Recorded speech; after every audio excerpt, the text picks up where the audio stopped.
Lately I've been thinking about this life and how it brought me here. Staring at this man in the mirror, I see him often. He'll wipe my tears. Only if you knew what I was going through. Only if you walked it in my shoes. Certain things don't like to talk about, but I'll always remember. The chaos in my mind turned my heart out in November. I'm surrounded by too many doors.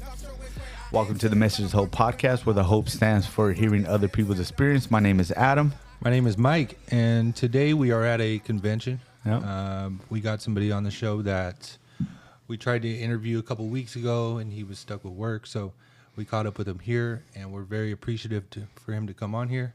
So, Josh, how you doing, brother? I'm good. How you doing? Good, bro. Good. And this is pretty cool, bro. This is our second podcast that we did at a recovery convention. Yeah. Right? One was up north. Yeah. Right? That was Aubrey. Amazing story. A lot of good feedback on that one. Right? And then now we're in Palm Desert. Right? So, I think it's fucking pretty cool, bro. So, we're really grateful to have you on, Josh. I'm honored, man. Thank you for having me. Yeah, absolutely, bro. And, we probably say this almost every podcast, bro, but we like to bring people on here that we respect, bro. Yeah. Right? Oh, thank you so much. And you're one of the guys, bro, that I've seen come in, bro. Right? And the last time I had you come up the mountain, I believe to give you a cake, or you came up and took a cake. I went up there to share. Yeah. I had not yet had my year. That's right. You went up there to share, right? Because I asked you to lead, right? Yes. And I remember thinking like, God damn, this fool has fucking grown so much, bro. Oh, thank you. Right? So much, And so like you had a really powerful message, so I'm really grateful to have you here. I know Mike is. I think we're just kind of grateful to be here in general. Yeah, this is a super spiritual weekend for us. So Yeah. Thank you, Josh. So we've usually started out like, what was your upbringing like? Where did you grow up? Okay. Let's see. I'm from Riverside, California. I am the son of a pastor.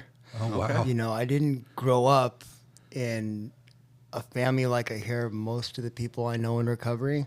I guess you could say I grew up in a very normal middle class home. My parents were very, very 90s Christian, self-righteous. Everything you'd like to do, you're going to go to hell. Yeah. They didn't know no better. That's the way they were taught. Yeah. I mean, I can say this much, that neither one of them is like that today. Right. But growing up, that's how they were. Yeah. So as far as like watching The Simpsons, as far as like listening to Eminem like all my buddies did, bands like that, those were all going to send me to hell. So I grew up like the water boy, thinking that everything I like to do is going to send me to hell. She's the devil. Just wait for my palms to start turning hairy. You know what I mean? So I grew up very scared of the world. I learned at a young age that I really liked fitting in with the other kids, but not the other kids. None of them had a pastor's dad. So as far as like being the cool parents, which I really wanted them to be, that just wasn't my story. We were told, they were even like telling my friends, like, if you guys continue this, if you guys want to go somewhere, we can go to church. And it'd be like, I'd be like embarrassed. I'm a little kid, man, just trying to fit in. I wasn't aware of the what they were really just trying to do, just raise their kid in the house. Right. In the house of the Lord, as they saw. But they did the best they could with what they had, man. Yeah. I'm grateful for them. Truly grateful for them. I was actually talking about this last night to my roommate that I'm staying here at the convention with. We were just talking about things that happened to us when we were kids that we just remembered. We just remembered them. And I remember being at the Santa Fe Springs swap meet when I was a little kid. I was probably like 8 or 9. And, being from California, I see the Misfits skull everywhere. And then when we were at the swap meet, I seen it on a CD. So I was like, oh, the Misfits are a band. Oh, I like the people that wear this. They look cool. I want to be cool like them. I'm just going to ask my mom if she can buy me this CD. I'll be cool like them. The kids at school will like me. I remember asking her mom, can you buy me this? I remember like it was yesterday. She looked at me square in the face and just screamed at the top of her lungs, just Christian music. Right. And I looked over at the guys that, the vendor that was wearing the Misfits shirt, this cool guy in tattoos, this biker dude that was like wearing a Misfits tank top. I remember them both just laughing at me. And it was that moment that whatever church was trying to give me, I wasn't trying to take. I wasn't, as a kid, I made the decision, like, I'm not buying what you're selling. I want to fit in. Right. And you guys are just embarrassing the hell out of me. And I took that memory with me just forever. And I just was never able to just let that go. Right. Wow. You know what I mean? She's apologized to me since then. that's the crazy thing about recovery. I brought it up one time as an adult, and I said, "You don't remember that one day?" And you got in my face, and she said, and I yelled out Christian music, and I said, "Yes, I've waited 20 years for you to admit that." And I wasn't even realizing that this entire time she had been suffering too, Right. and really regretting that, hoping that I forgot, and she just started crying, and it was a really deep moment between me and my mom. Things changed a lot after that day. Right. But that's what the 12-step program that I'm involved in allows me to do, is have that positive concern for others, to see, man, my mom did the best she could with what she had. Someone taught her to be like that. She's no longer like that. And man, my nephews are so much luckier. Yeah. They get to do all the stuff I could never do. Yeah. So you had those feelings of like seeking acceptance and wanting to be a part of at a young age. And was there any like addictive behavior that you can identify that before that drugs ever came along? There's things that you can identify now that Being addicted to fantasy. Yeah. Being like, even to this day, I'm a big professional wrestling fan. I wanted to be like Shawn Michaels when I was a kid. Yeah. Dude. You know, I wanted the ladies to like me like Shawn Michaels. I wanted to be able to tease people at school and everyone clap for me like The Rock. I wanted people to be afraid of me like The Undertaker. I had just anything but me. Anything but Josh C. Yeah. Yeah. I'll be a wrestler. There was a time in my life where that's what I was just going to do. I wanted to be a professional wrestler, not realizing that I was just seeking an escape from my reality. I mean, you're a kid. You don't think about that. Right. No one's going to ask themselves that. But as an adult with the step work that I have, I see that, man, professional wrestling and TV and movies, that was my escape. Yeah. And I really just ran with that kind of stuff growing up. I was always trying to portray some type of character. Right. If there was a movie that I was watching at the time, like The Goodfellas, I was trying to be like Tommy. I was trying to be like the underdog, like in Rocky. I was always just trying to, anything but Josh C, man. I'll take anything. Yeah. So movies, professional wrestling, that was like my escape. That was probably the first signs of an addict, and there ain't no drugs around at this time. All right. And I like what you're talking about. Like, we're like, I think that is a big epiphany for a lot of us, bro. Is that our parents did the best they could with what they know, right? And I think like being a father right now and being clean, like it's like I'm doing the best I can with what I know, right? And even like, cause for me, like my mom was an addict. I love her, you know, but she was an addict, right? And I always thought to myself, like, you could have did better, right? Yes, like my dad was an addict. I always thought like you could have did better, right? Well, I'm a clean addict. And I'm sure that my kids are like, he could do better. You know what I'm saying? They are. Yeah, of course. Yeah, That's what I'm right? saying. Yeah. Right. So it's almost like it's natural to feel like that about our parents, right? But when we come to that revelation, right? To that profound moment when you realize like, my mom did the best she could with what she knew, right? And at the end of the day, like you boil down everything that we've been through as kids, like at the end of the day, there was love, Yeah. Yes. right? And like,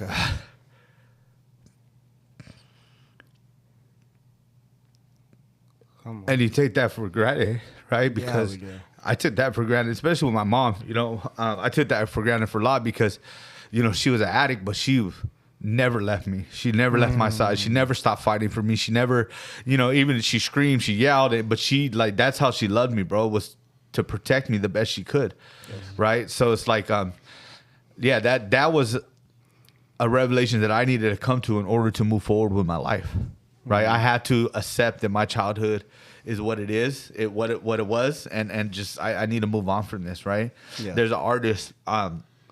He says, don't allow the way you were raised be the reason you fall.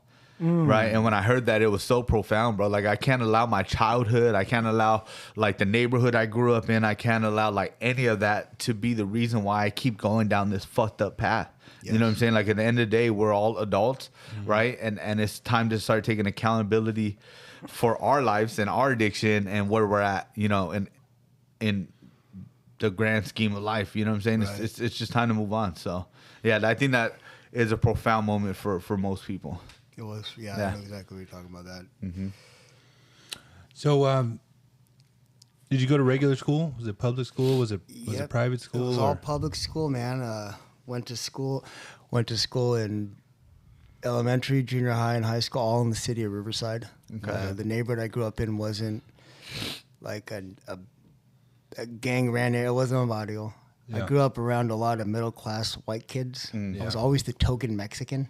You know what I had growing up? I Yeah. had friends like Garrett, like Corey. I had, you know what I mean? Like I had a very normal, like very like middle class American childhood. But that was the thing, being the only brown kid and being an addict, having this obsessive and compulsive mind that I just will find anything wrong with what's going on and just amplify it and create my own trauma.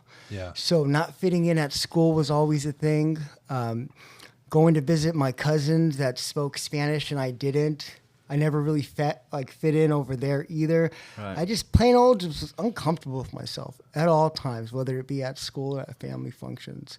Yeah. So I went to public school, man, and I didn't have a tough childhood, man.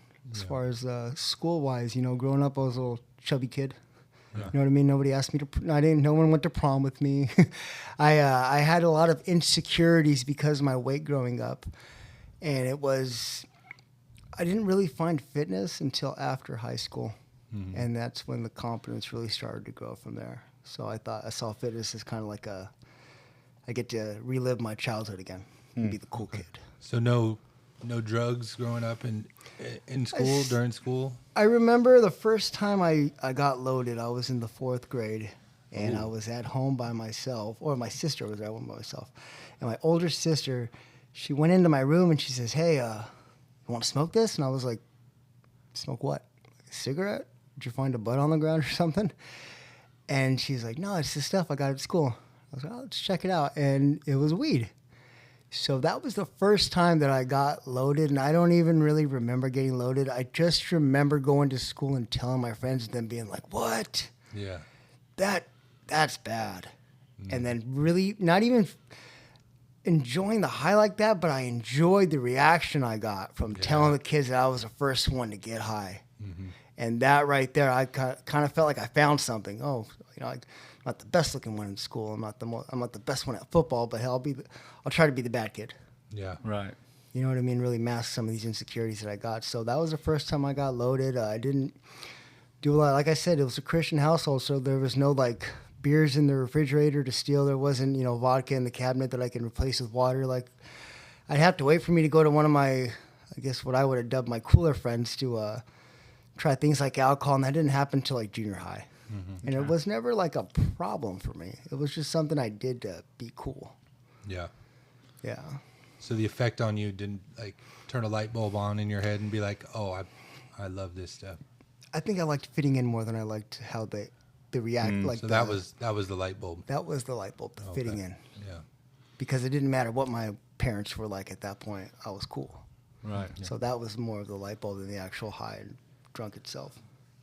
Okay. So all through high school, use a little bit, drink a little bit, smoke a Yeah. little bit, right? All that stuff. So what kind of happened from there? See, from there, it was my senior year. I started to, wouldn't consider myself a heavy drinker, but I was just drinking every freaking weekend because I, at that age, took pride in how much I could drink because of how big I was. So, you know, putting down, you know, a 36-pack between me and my other two best friends was like an every weekend thing.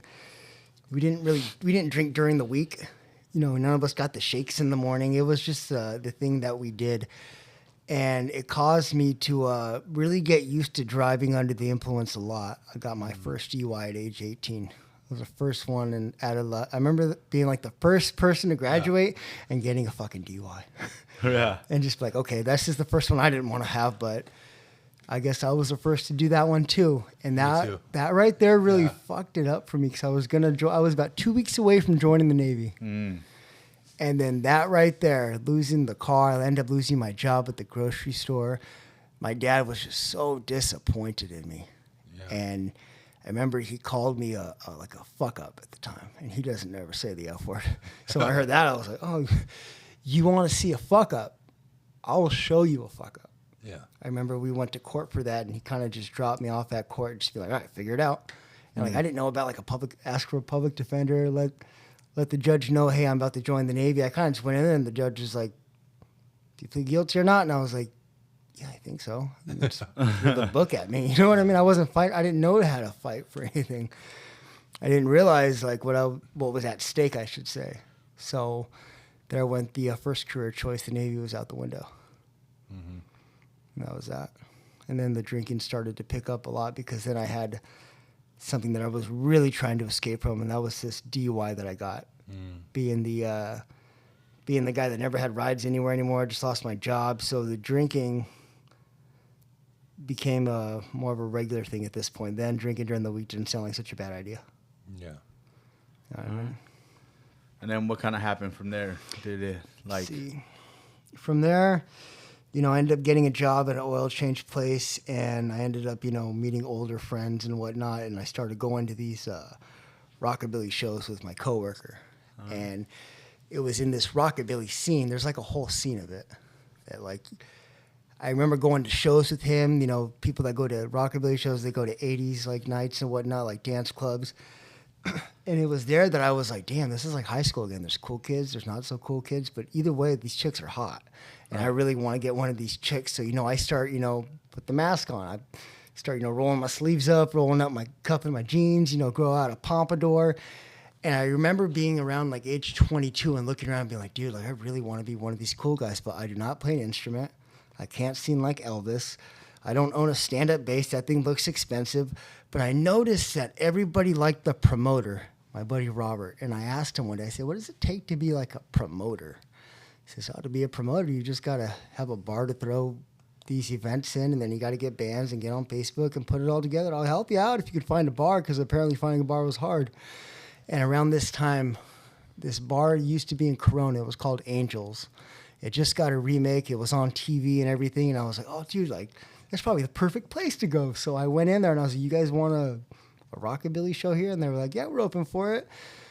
So I put this event together. And then that night, I was the cool one. Yeah. And with that much attention from the ladies, like I said, fitness was a big part of my life at this time. I was freaking built like a house, putting enough testosterone in my ass to like feed a small village. I got introduced to this.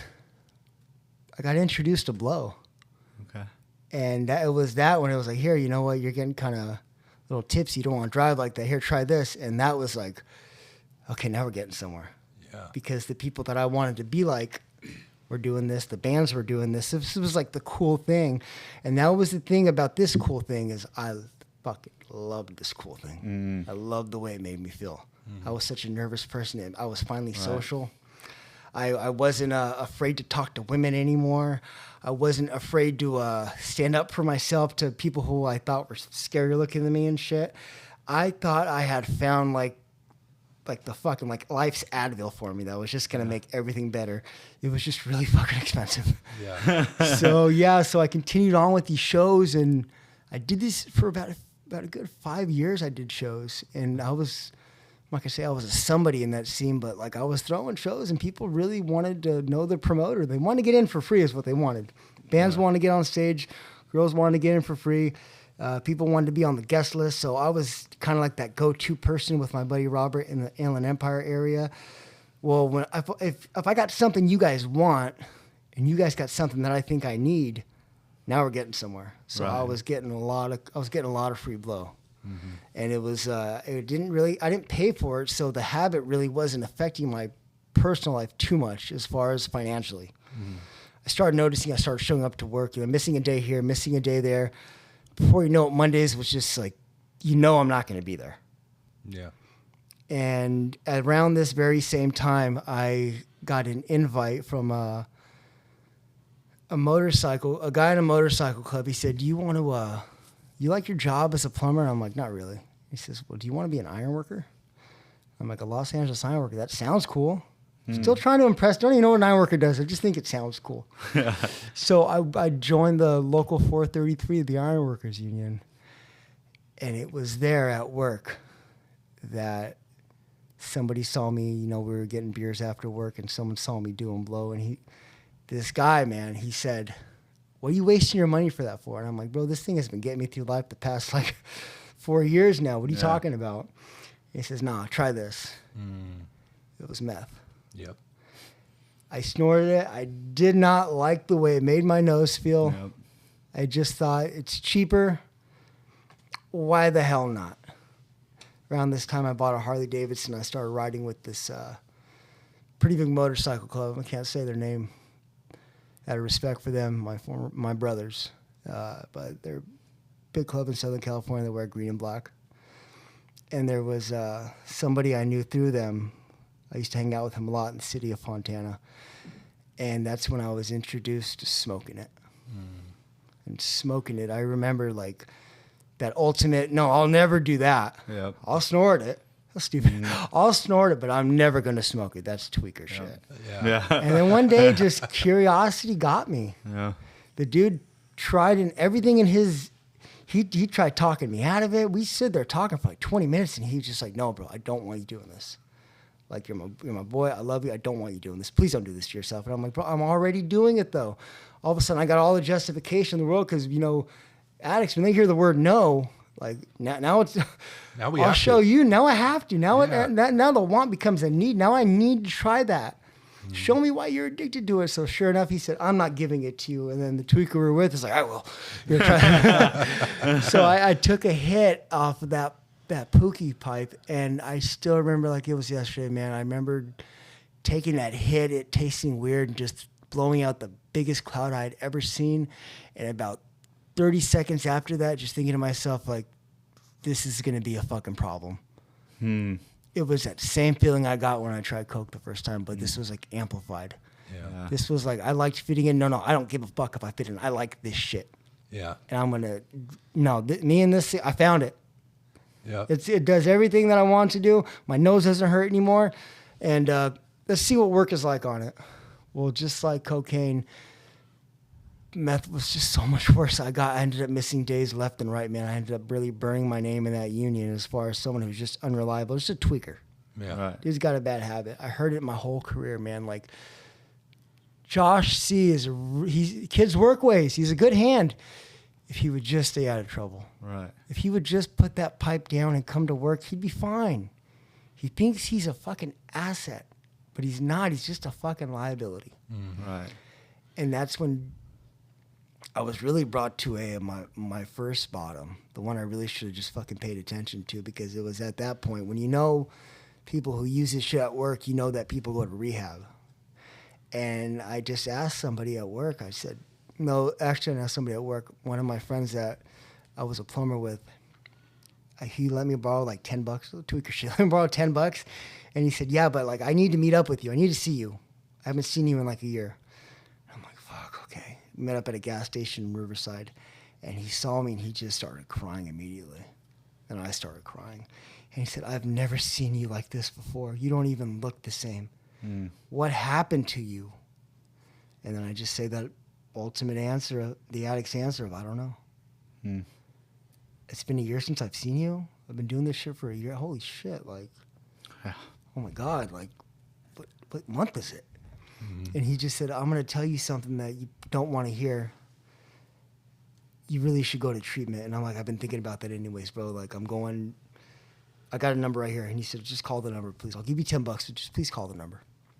So I ended up calling that number. At this time, the motorcycle club that had it with me, they kicked me out. I was prospecting. The union was just getting sick of me. I had been kicked out already like twice at that point. And I just didn't have anywhere else to go.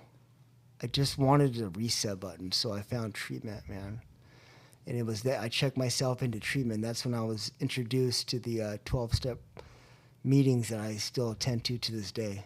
And I heard I heard the message, man, that, you know, that an addict, any addict, stop using drugs, lose desire to use, and find a new way to live. And that was very attractive to me because I definitely qualified for any addict, and I did not want to continue to be a tweaker. You know what I mean? My family was just getting done with me. Everyone was just had it up to me, and I was finally getting sick of myself too. So it was at this treatment center that there was this young guy there. He was my age. And I remember my first day there, the counselor, the head counselor said, hey, just make sure you like communicate with these people that work here, the people taking you to these meetings and whatnot. You know, they go to meetings to themselves in their private life. You know, they want to be your friend too. And at that time, nobody wanted to be my friend. So I was like, All right, cool. So I met this guy. We're just going to call him B. And B was my age. He was my age, and he just talked so much differently. He used really big words like literature. Like, who the fuck says literature? Yeah. I was like, this fool sounds like he went to college, man, but like he's my age. That's crazy. And then he would just talk about like, it says this in chapter 1 and it says this in chapter 7, bro. This is what you're going through. And I would be like, bro, like, how do you know all this crap? That's crazy. And I wanted to be just like this guy, man. I wanted to be just like him. And that's when I became really close with this guy. And he told me, when you get out of treatment, you know, I live in the city of Upland, and I go to meetings out there. Maybe you can go live out there at like a sober living, and you can go to meetings with me. And I'm like, fuck, I'm game, bro. Like, I ain't got nowhere else to go. I can't go home. Mm-hmm. I'm just going to live in a sober living in Upland and go to meetings. This is going to be my life, and I'm not against it right now. I finally wanted something different, and that's what I got through these meetings. I was able to stay clean for like a year and 3 months, I believe, was the exact time. How old were you then? That was, my clean date then was July 11th, 2017. So by the time I was going to meetings regularly out there in the city of Upland, this was maybe like August, September of 2017. I was 27 years old. Okay. 27. Okay, and what were you were going to meetings? Did you get involved in the program? Did you get a sponsor? Did you do all the things, or did you? I did. Yeah, I did. What I was willing to do at the time. That was get a sponsor. Didn't utilize him. Mm-hmm. Kind of just had him so that when like at meetings and people say, "You newcomers should get sponsors," I could nod my head like, "Yep." You sure should. I sure should. I got one. I got one. I got one. Yeah. Yeah. And it was this guy. I can say his name. This guy AJ. He's my sponsor. Then this man to this day is still a mentor to me. I love that man. And he would tell me all the time, like, "You want to start that step 1?" I'm like, "Yeah, I'll get to it." Total apathy and procrastination. After I got about 3 months clean at that time, it was kind of like I had made it just known to I just finally accepted the fact that I didn't want to do steps. I just wanted to be clean. And I see people that don't do steps and they're clean. So I'm just going to be one of them people. Mm-hmm. And my sponsor, he loved me right where I was at. He just said, "I really hope you change your mind." And I was like, "Oh, well, I'll be fine, bro. I got this." Yeah. I know myself. I'm never going to get that bad again. Come on, bro. Give me some credit here. And he would just love me right where I was at and just, okay. You know, because I work in treatment, right? And so, like, my thing is, I always tell people, bro, like, you got to do something after this place, right? Like, you can't just, like, leave here and expect everything to be okay, right? And I tell them, bro, and I always hear that same thing, bro. I got this. I don't want to get loaded no more. I'm never, it's like, bro, it doesn't matter, like, how earnest you are about that, bro. It doesn't matter what your intentions and what you want, bro. Nobody, the shit doesn't matter, bro. You know what I'm saying? At the end of my using, I didn't want to get loaded. Yeah, right? Like, I had to get loaded, right? Like, I was forced to get loaded. I was controlled by getting loaded, right? So, like, we have, like, this false... I actually would run a group at the last treatment center I worked on, and it talked about, like, false confidence, bro. Or overly confidence, right? When you leave a treatment center, like, I got this, you ain't got shit. Because I'll tell you one thing, I got 11 years, I ain't got a motherfucking thing, bro. We got something. You know what I'm saying? When it comes to me and my God, right? We got something when it comes to me and my program. We got something when it comes to me and my support group. But I ain't got shit, bro. Left up to even, and that's what people don't understand, bro. I got a lot of stuff under my belt, bro. I've been doing this for a while, right? But left alone, I'm fucked, bro. If I don't have people like Mike, if I don't have people like my sponsor, if I don't have people like Juan, if I don't have people like Mario, like these people that I rely on to help me maneuver through my stupid ass thinking, I'm fucked, bro. Right. You know, because it's just what it is. So, like, when you're new and you think you got something, that's insanity, bro. It's insanity. It's insanity, you know? It's insanity. I had all these unaddressed issues that I was not willing to address. No, but I'm clean, though. Because to me, that was the ultimate goal, was to be clean. I couldn't grasp freedom. Yeah. I thought that's just the way it was. The 12 steps that were in these meetings might as well have been in another language. Yeah. The 12 traditions might as well been in like another language after that. I had no intentions on doing them because I would hear about, you know, things like the 4th step. I would hear about things like how hard the 8th step was, and I was like, if I just avoid all that altogether, it seems like I'm gonna save myself a lot of stress. Yeah. Not realizing that I am just sitting on a time bomb, and I'm living by the grace of the disease. Yeah. Because at around, I think it was like, I got my 1-year chip at this place in Upland. I got that 1-year chip, and that at the time was probably the worst thing to ever happen to me. Yeah. I was no longer open for any type of advice. Like did you see the medallion, bro? You were there. You saw it. Like, Did you see that cake, dude? Bro, I ate the That cake. was mine, that was bro. my cake. Y'all ate it. That was for me. I did 365 days of consecutive clean time. And you think I don't know what I'm talking about? Yeah. Whatever, dude. So around this time, That's so funny, bro. you know what I mean? So that was all the affirmation in my head that I know what I'm doing. I got this. You know, I'm back at work. You know, the Ram Stadium is being built. I'm there. Things are great. I got money in my account. I'm still getting pulled over and taken to jail because I got unaddressed tickets. I still got warrants. I still can't hold down any type of like friendship. My sponsor in my relationship was just non-existent at this point. And then I met this her at the gym. A new higher power. Oh man, she was a hot her. Just that total gym cougar. I was like, yo, I'm doing something right. Yeah. The thing is, she was a married her. Oh. And at the time, I was 28 years old. I didn't think there was anything wrong with what I was doing. I just looked at the outside of the things I was getting. I got my job. I got cars. I got money in the account. Now I got this new hot girlfriend. She has a house. This is a 3-story house in Riverside. She was coming off a divorce. So, you know, I'm going to meetings, the ones I was still attending. And then after the meetings, I go shack up with her.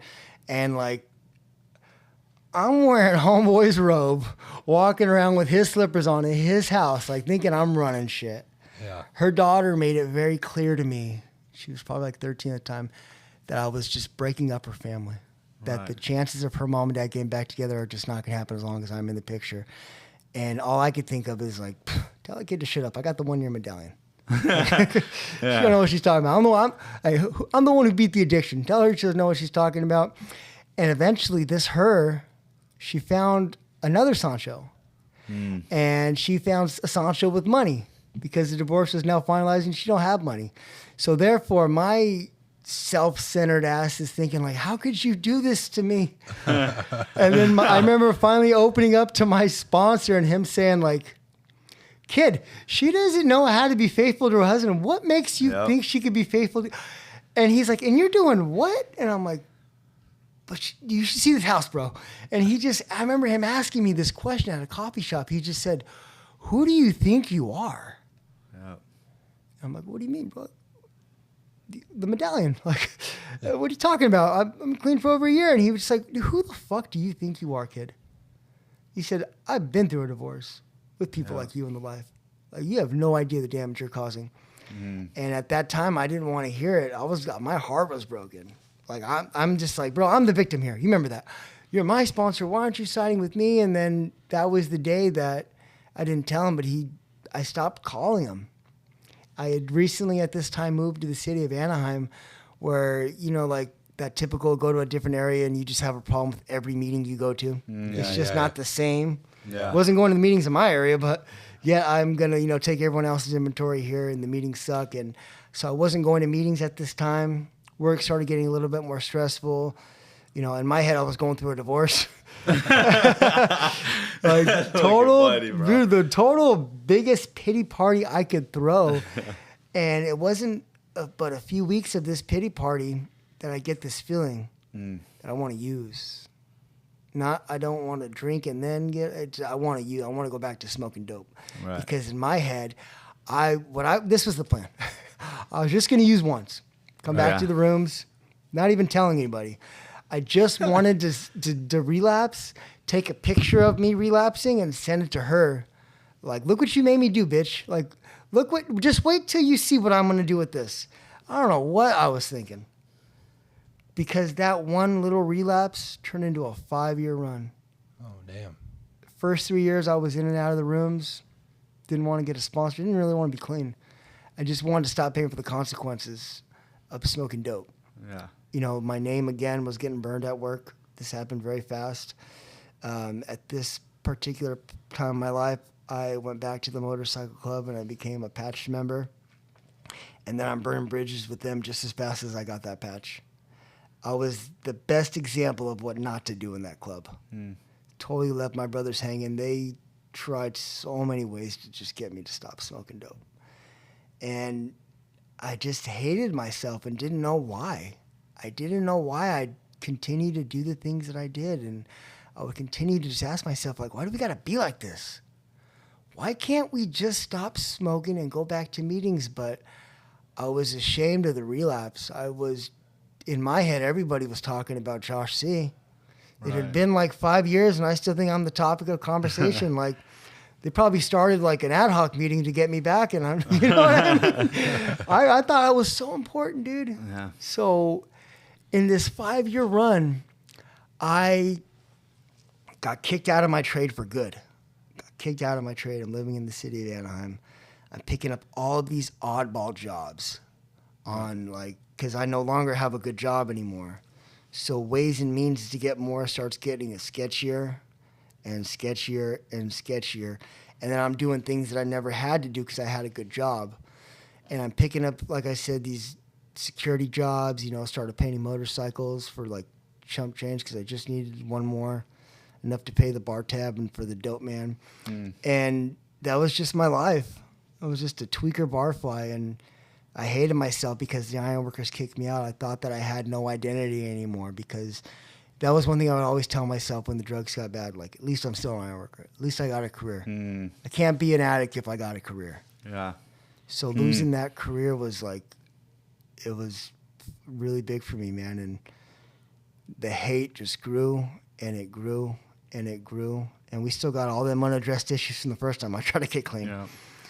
So at this time, I moved back in with my parents in the city of Corona.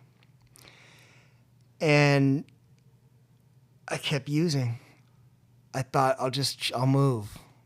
That's the thing about Corona. They got meth too. Yeah. Yep. They got bars too. The same things I was doing in Orange County that got me just 86 out of there, I was doing here in Corona. Yeah. And it just started, my addiction started to get very dark. I became like the family members in my family that I swore I would never be. I was just like them.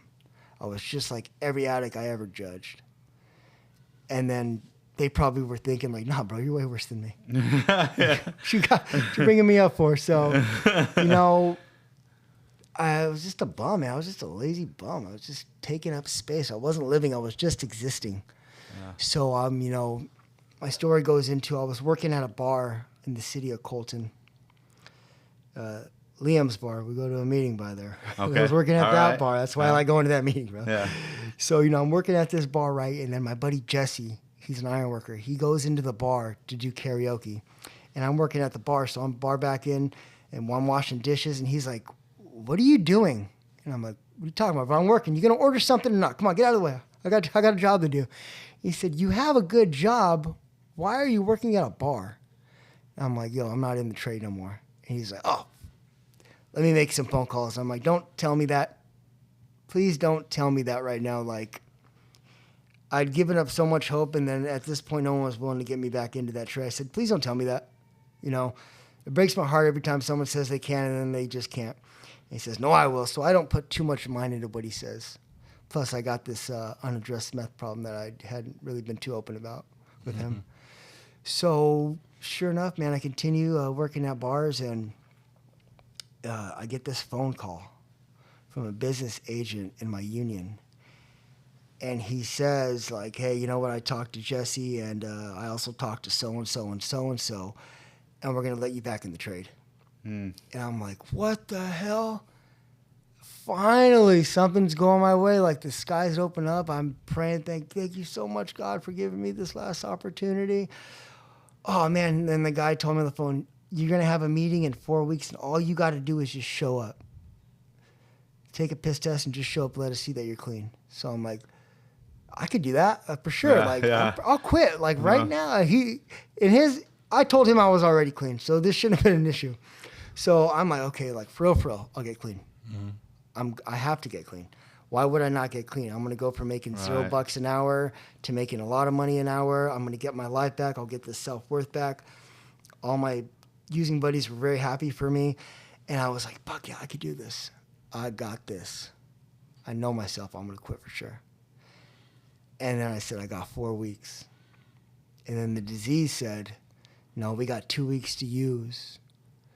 And we got 2 weeks to get clean. We'll drink water. We'll eat a bunch of soups, put some weight on us. We'll go outside and get some sun. But for sure, we got 2 weeks to use. And I agreed. Right. Them 2 weeks went by way too fast. So at the end of the 2 weeks, I'm looking at the calendar. And I'm like, all right, we got 2 weeks to get clean. Okay, I got this. And a few minutes later, the disease says, no, we got 1 more week to use. We're going to double up on the waters. We're going to double up on the soups. We're going to go outside twice as long. Everything's going to be okay. You know what I mean? Yeah, I do.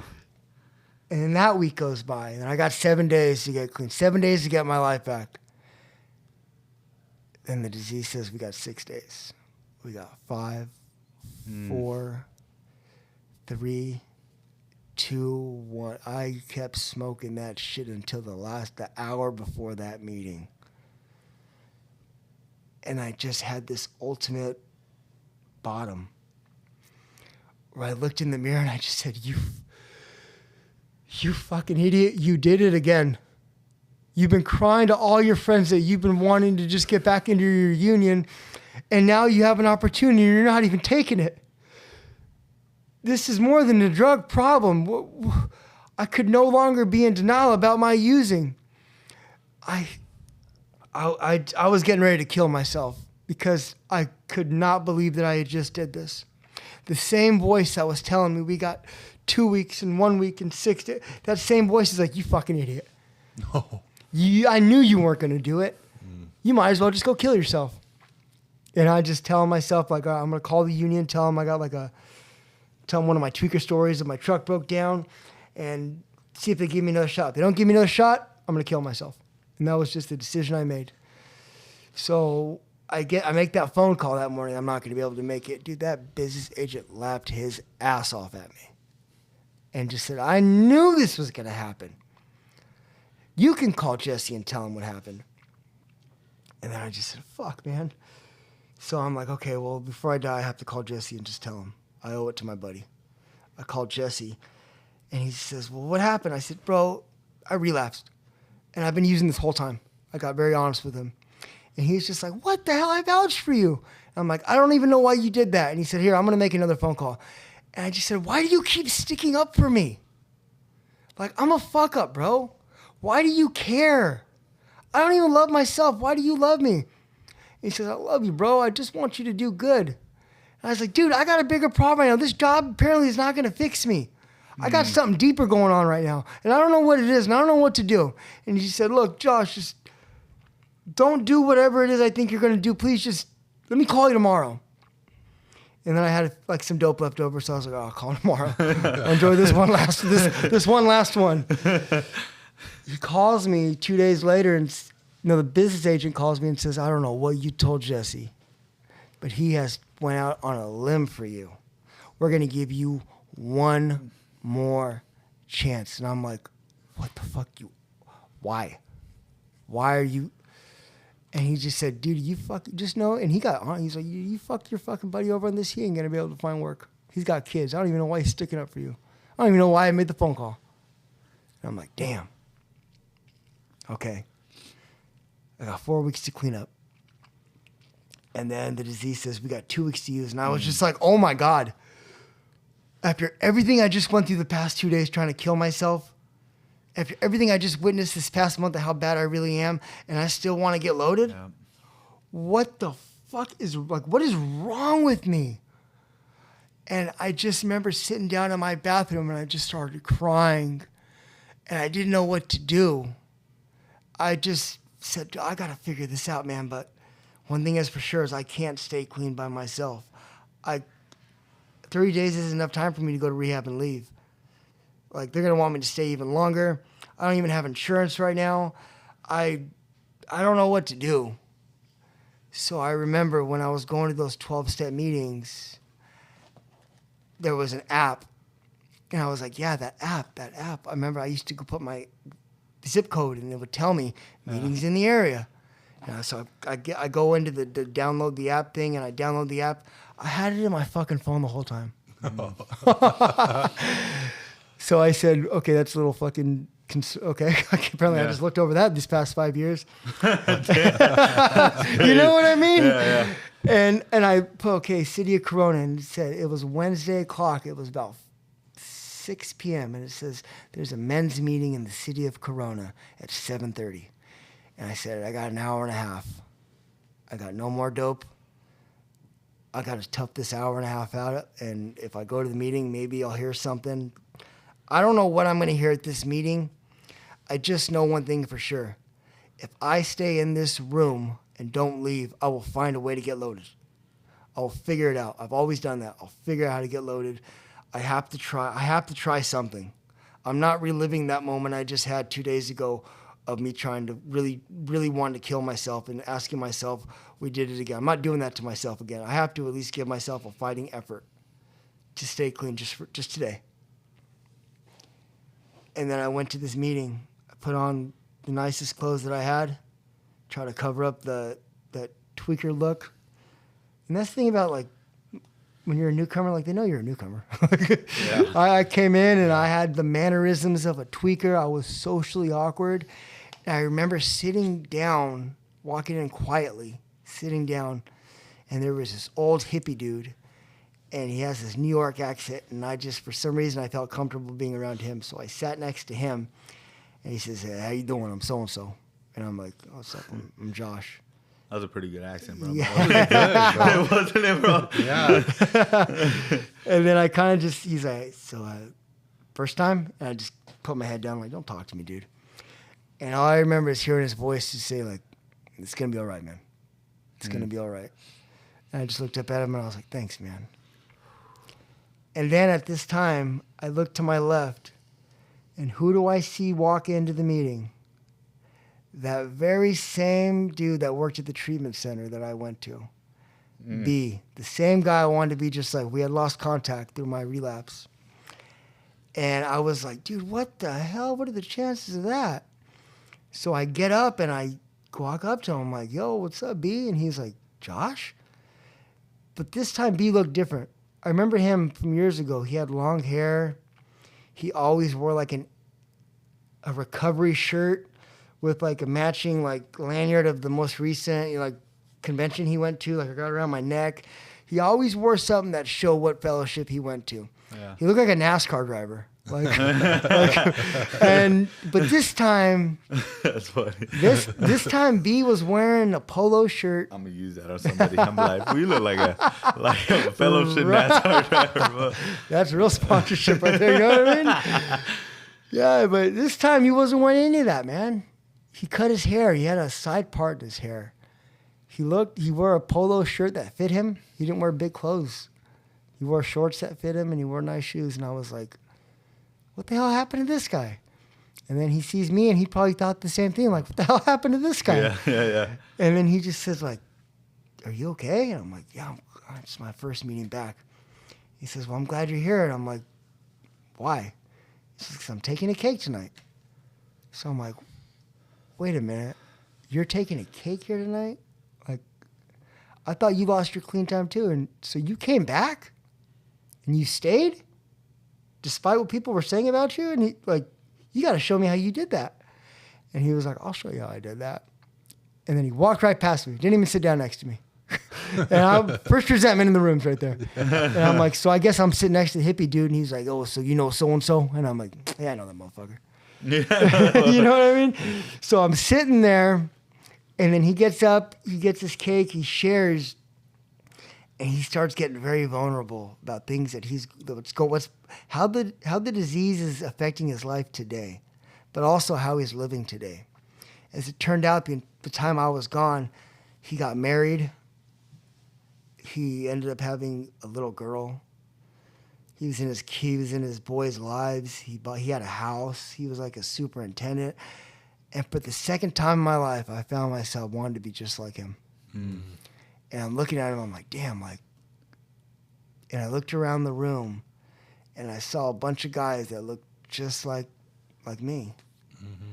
But these guys all rolled up in nice trucks. They were all wearing clean clothes. And for the first time in my life, I had this thought, like, why not me? Mm-hmm. Why not me? Why can't I stay here and have what these guys have? It has to work. If it worked for them, it has to work for me. Mm. I got to figure something out. I got to get like one of these guys you call a sponsor, but this one I'm going to really utilize. So I'm sitting there kind of scoping the meeting out, just looking for a sponsor.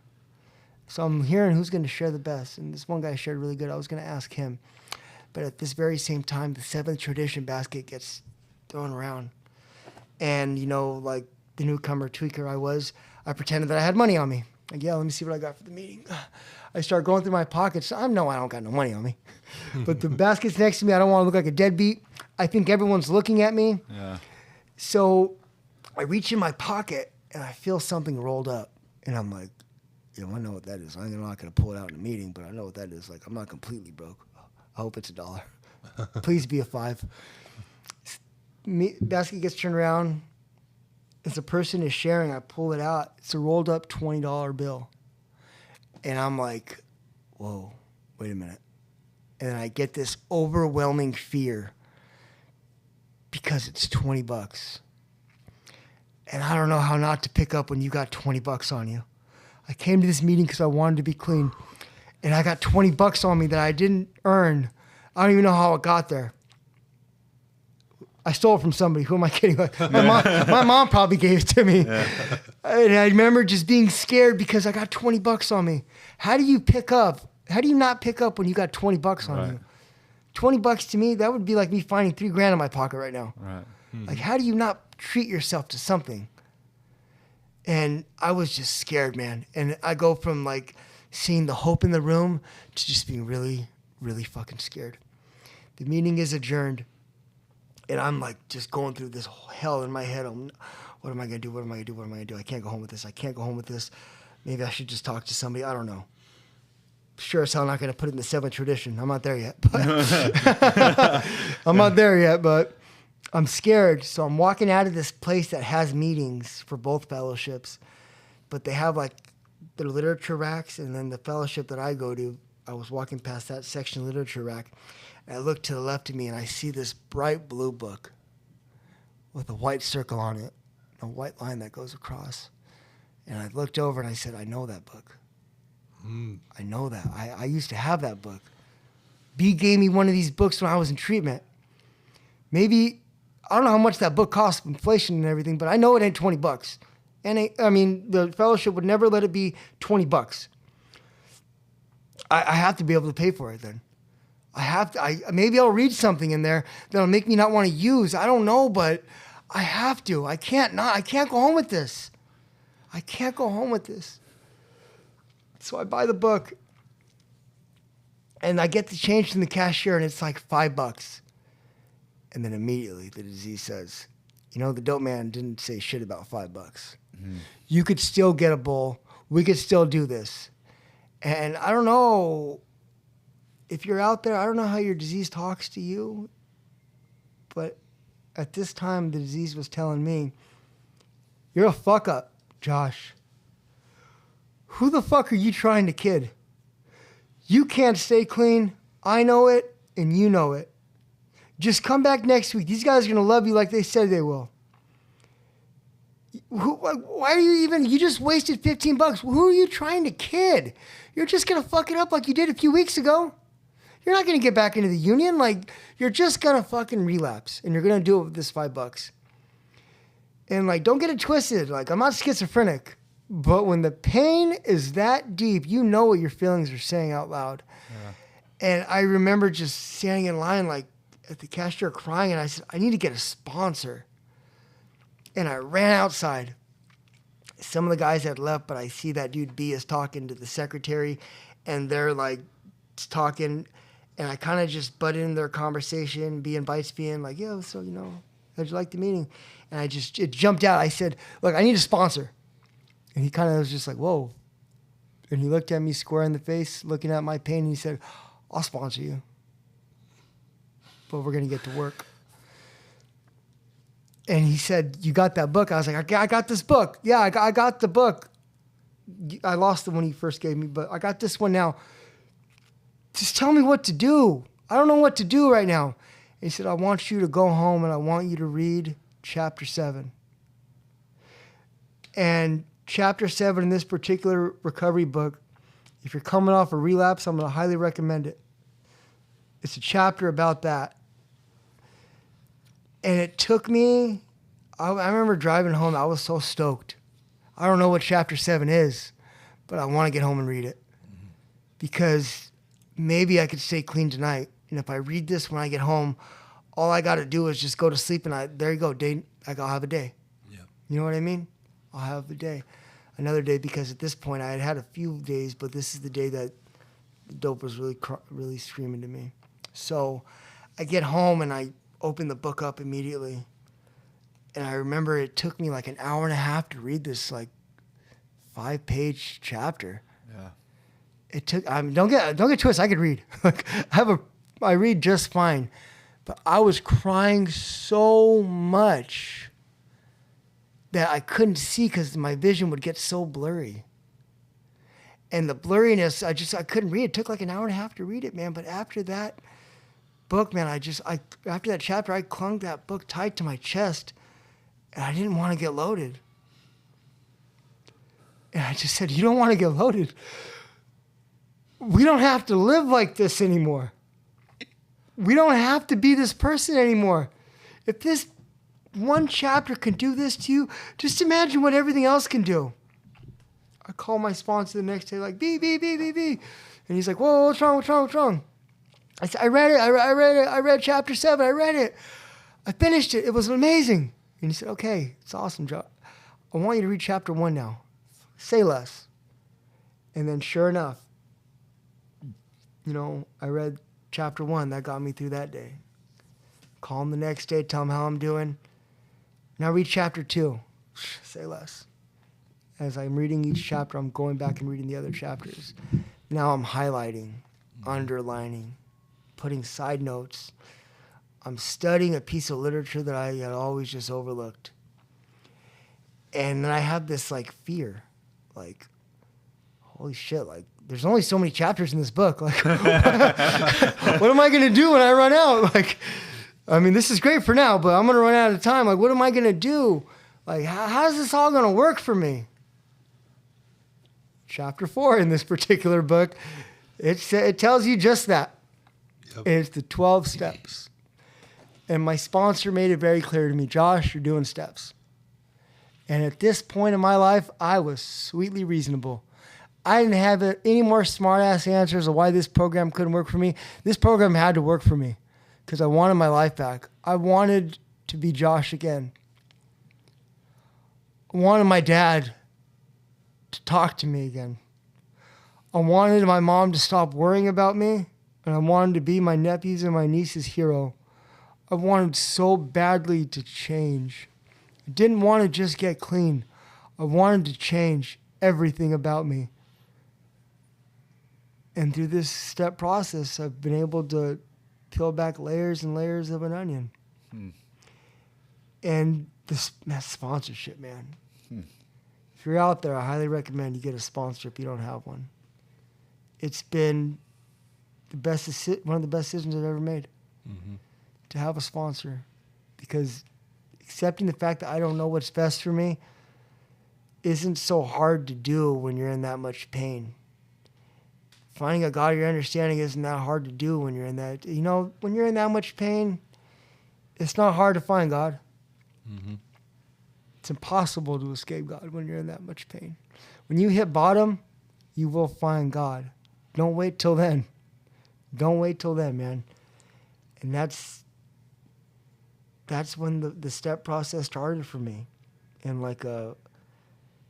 there's a story I want to tell real quick. I remember at about 9 days clean, I had this I had this problem growing up where I would always want to just apologize for like everything because I liked the feeling of when you'd say it's okay, you're not going to do it again. I know I'm going to do it again, but I want you to tell me it's okay. Yeah. Really, just I like that instant gratification I would get from someone saying it's okay.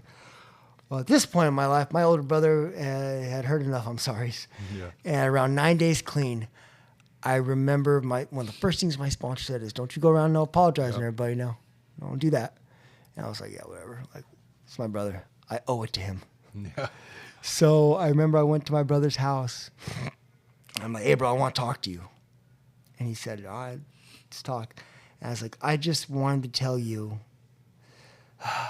that I'm sorry." And he said, "Let me just stop you right there." And I'm like, "You don't even know what I'm going to say. What do you mean stop me right here?"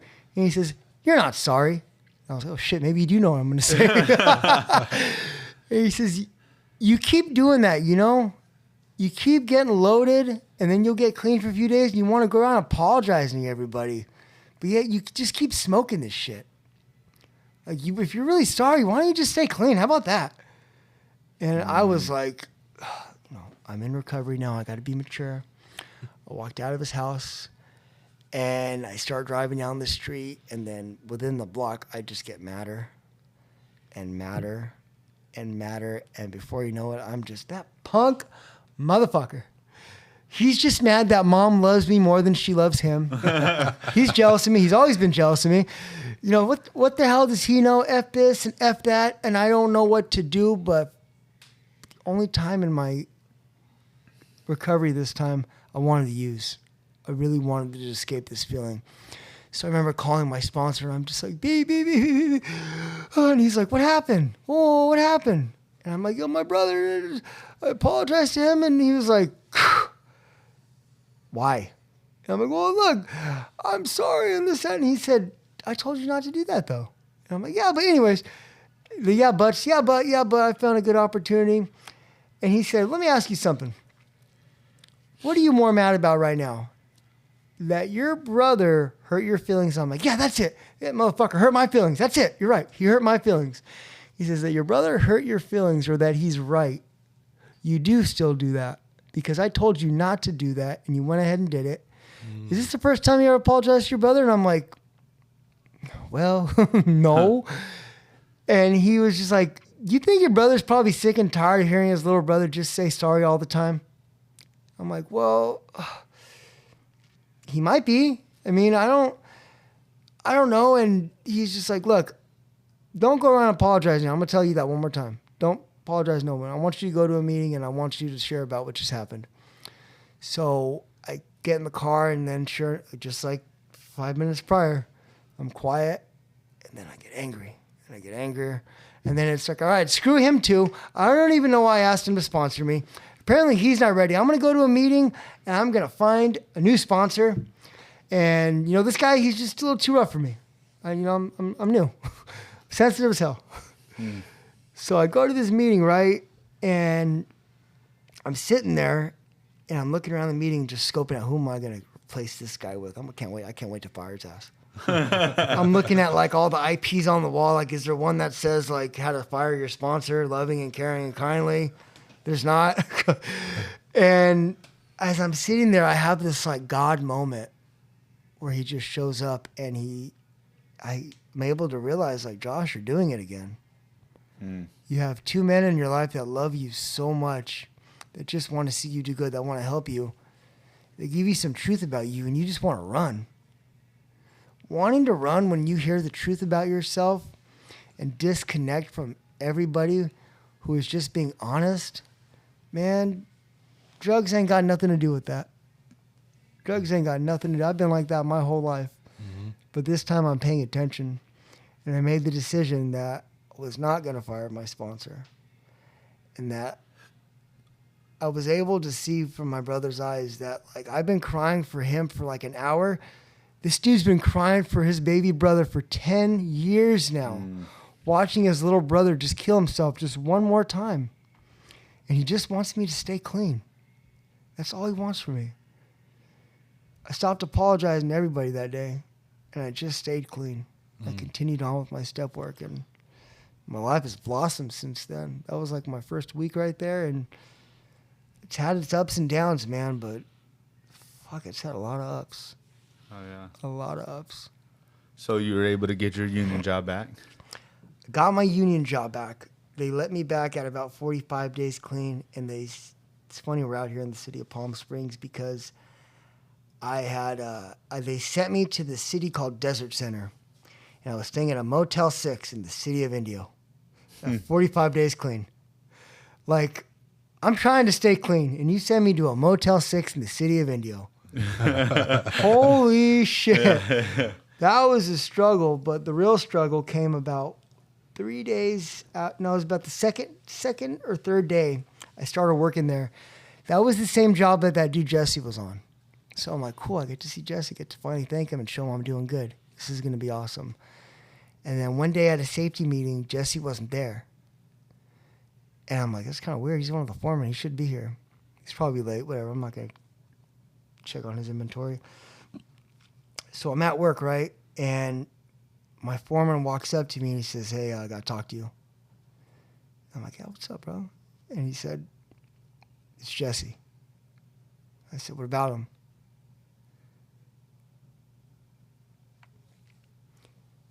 He said, Jesse overdosed this morning.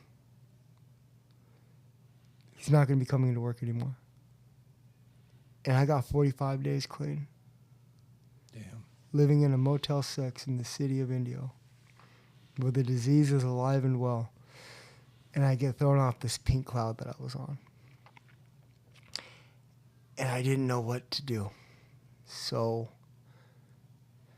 I called my sponsor and he said, do you want to use? And I said, I don't want to use, but I don't want to feel like this either. He says, Josh, that's what this disease does. Yeah. You think the disease cares that you're getting your life back? It's going to spare you, bro. You could be just like him. That's what this disease does. It doesn't care if you leave a wife and kids at home through an overdose, man. Our families find us in our rooms, dead. They find us in motels days later. That's what this disease does, man. This disease will kill me if I don't address these issues and if I don't continue to do what I was doing them 45 days to get to where I was at. So I started going to meetings in the city of Indio. Man, it's kind of like when they would tell me just keep coming back, what I heard was, you're away from your friends and family? We'll be your friends and family for now. And I went to meetings regularly out there. And that's when I learned that the fellowship that I'm involved in is everywhere. Mm. And wherever you go, if they got meetings, you got family. Mm. Oh, yeah. And they got me through that. And I found at this very same time, because there's only so much, I'm at a meeting an hour and a half a night. I'm still going through this 24/7 problem I have of losing my buddy. So I'm working in the desert. All I have is my phone and my headphones. And I am just going through it at work, trying my best to just look at the positive. But it just hurts so much. And I don't want to abuse, but I don't want to feel like this either. And I got on YouTube and I looked up speakers from the fellowship I go to. Yeah. You know, they say if you stick around long enough, you hear your story. Last year at the SoCal convention, I heard that speaker also say how he fell in love with it, and it was the same way that I did. Through speaker tapes. Mm-hmm. And, man, I got put on to speakers like Usman, speakers like Raymond R., Yep. Jimmy T, you know, being in the middle of the desert, hearing guys like Richie say, like, how you living, though? Yeah. And I would just really just geek out over this stuff. And, man, I was so stoked about this fellowship that I'm involved in, man. I'm learning that it's everywhere. No matter where I go, I find family. I have a sponsor that has become like my new hero. My family's starting to talk to me. Everything positive in my life is a direct result of this program. Mm-hmm. And I just completely fell in love with this program when I was out there going through one of the hardest times in my life. And it's been the best thing that's ever happened to me, man. Right. Hands down, this program that I go to has been the best thing that has ever happened to me. It makes it so it's like God knew what he was doing, man. When he brought dope into my life, knowing it would remove everything in my life to get my attention through this program to get me back to him. It's crazy. The same God that I cursed that I didn't want to be like, I turn to for strength and hope today. And I do it on a daily basis every morning when I turn my will and my life over to him. And, you know, God's not out to get me. Right? Yeah. My whole life, I thought God was singling me out. I thought I blamed him for everything. And now I'm starting to see that he's been with me every step of this way. Yeah. Ain't that crazy? Now me and my parents have conversations about God. We might view God differently, but our God has the same name. And how they raised me doesn't need to be how I am today. Right. I have this program that keeps me accountable, and I have brothers like you. I live a life beyond my wildest dreams today. Awesome, bro. Thank you, Josh. That was amazing. There's one thing I wanted to ask you before we wrap it up. There's anybody out there struggling, maybe still using, maybe clean, and they don't know what to do next, man? What's a piece of advice you would give to somebody? Piece of advice, if you're out there and you're starting to get sick and tired of being sick and tired, man, find a 12-step meeting. Go in with an open mind. You don't think about the future, man. Just think about today. Do something for yourself today, man. You're worth it. You're sufficient. And the people in those rooms, they will love you until you learn how to love yourself, man. You don't got to go through this alone. You're not supposed to go through this alone. I can't stay clean by myself. And let me tell you, I know exactly how you're feeling because I was just right there too. And it wasn't that long ago. I highly recommend going into the meetings, taking the suggestions, get a sponsor, get into some literature, and man, you owe it to yourself, man. I believe that. I've come to believe, as explained to me, that every person that has ever dealt with any type of addiction, man, I'll speak for myself. There's a little boy in there that always felt never good enough, always felt that he never fit in, never comfortable in his own skin, man. I owed it to myself to go and recover for that little boy that's still in me. You still got a little kid in you, man. There was a time in your life where addiction didn't have the grip it has on you, man. You owe it to yourself. Just when you go to those meetings, man, just keep coming back. Oh, yeah. Awesome, brother. Yeah, that was amazing. Thank you, Josh. Thank you, guys. Love you, Mike. Love you, Josh. Love you too, guys. Yeah, so don't forget to comment, subscribe, like, and more importantly, man, share it with somebody who might need to hear this message today. All right. Staring at this man in the mirror, I see him often here. Wipe my tears, only if you knew what I was going through. Only if you walked it in my shoes. Looking at the skylight, thinking of my life like looking for the right state of mind to get my time right. I just hope my time's right. Lost up in the limelight, but you'll never know unless you walked up in my shoes. As someone who struggled with addiction in the past, how does it feel to be able to give hope to others who are still struggling now? You know, it's such an honor to be able to hear other people's experiences of life, to see how when faced with the very thing that was sent to destroy you, kill you, and take you off forever didn't, but rather you have been given a second chance to give hope and be a light for those who are still in the dark. So don't be afraid to share your message to the world. You never know whose life you might be saving.